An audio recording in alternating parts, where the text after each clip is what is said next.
et même d'être abandonné à votre triste sort. Je sais la lassitude de vos électeurs qui souffrent et subissent des moments inopportuns dus à la guerre nous imposée par les agresseurs du Rwanda qui opèrent sous le label du M23 depuis plus d'un an maintenant. Je sais l'inquiétude et les doutes qu'éprouvent nos populations pour le futur de leurs enfants et l'avenir de notre province en particulier et de notre pays en général. Nous savons tous combien cette situation insouhaitable pèse sur vous, État représentant de ce peuple. Face à ces défis et difficultés, je m'engage une fois élu sénateur à travailler pour ma province du Nord Kivu en apportant des solutions sous trois aspects. Le deuxième aspect sera combiné au premier aspect parce qu'ils marchent souvent ensemble. Sur les plans socio-économiques, donc il y a les plans sociaux et les plans économiques, nous allons travailler et collaborer étroitement avec les députés provinciaux pour savoir identifier et résoudre tous les problèmes de nos populations. Nous allons hisser pour la voix du peuple du Nord Kivu, qui soit attendue dans la chambre haute du Parlement, et celle de la jeunesse en particulier. Nous allons mener des plaidoyers pour l'accompagnement des initiatives liées au développement du pays. Nous allons amener aussi le peuple à être trop exigeant à l'égard des autorités du pays dans l'apport des solutions à leurs problèmes.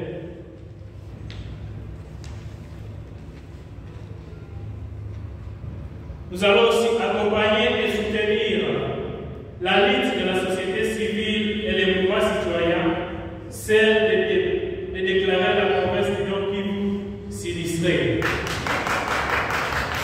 Pour répondre à temps réel aux différents besoins de la province, nous comptons mener un plaidoyer pour que les 40% des rétrocessions soient retenues directement au niveau de la province. Nous allons aussi plaider pour la levée immédiate de l'état de siège vu son inefficacité et son échec depuis son instauration. Sur le plan sécuritaire, nous allons appuyer l'idée de la réserve armée de la défense. Cette idée, c'est celle qui est en train de former même actuellement les jeunes étudiants et tout le monde qui peut vouloir pour être une force réserve, pour la défense de notre pays. Parce que trop c'est trop, notre République, nous devons la défendre. Nous allons aussi plaider pour la prise en charge de tous les réservistes qu'on appelle les Ouazalènes actuellement, qui sont en train de se donner corps et âme sur les lignes de front et perdre leur vie pour la cause de nos générations futures et de nos enfants. Il vous reste une minute. Merci beaucoup, Monsieur le Président. Nous allons aussi appuyer l'idée à ce que la jeunesse de Béni et celle de Butembo et d'autres régions dans les Lubero soient traitées comme tous les autres jeunes du pays, qui soient aussi autorisés à défendre leurs régions comme ce qui s'est en train de se faire ici, à Goma, à Massissi, à Rujou et à Kibumba. Et cette question, on la suit aussi très près. Nous allons mener des plaidoyers pour la protection et la sécurité des députés qui dénoncent les actes terroristes que font certains de nos FARDC. Les cas de l'honorable Alessi Wago. Nous allons aussi mener des luttes à ce que les immunités des députés provinciaux soient respectées, car actuellement, sont pas vraiment bien respectés.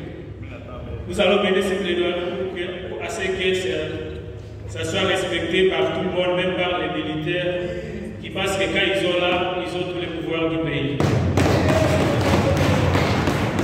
Notre promesse, chère honorable, est résiliente et c'est pourquoi nous avons confiance dans l'avenir et le pire c'est l'abandon. Tant que nous serons indignés, tant que nous serons caractérisés par le patriotisme vivant et le souffle de vie, nous n'abandonnerons rien dans l'objectif de faire revivre nos populations les sourires de fierté qui les a longtemps manqués. Conclusion, cher ami. Selon la conclusion, Monsieur le Président. Voilà, dans toutes ces choses que nous vivons ici à nous, à province du Nord Kivu, nous sommes tous partie de la solution. Honorables députés, nous croyons à votre sens de responsabilité élevé et le destin de notre province est celui de vos électeurs et entre vous-mêmes. Et votre choix à ces élections va déterminer si le destin sera meilleur ou désolant. Voilà pourquoi, honorables députés, nous pensons que votre vote sur votre personne sera judicieux pour un bon avenir et la renaissance de notre province du Nord Kivu. Le 26 mai 2024, votez pour les changements, votez pour les renouveaux.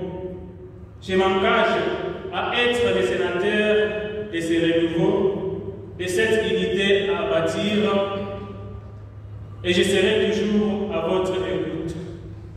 Nous vous remercions de votre attention et que Dieu bénisse la province du Nord Kivu.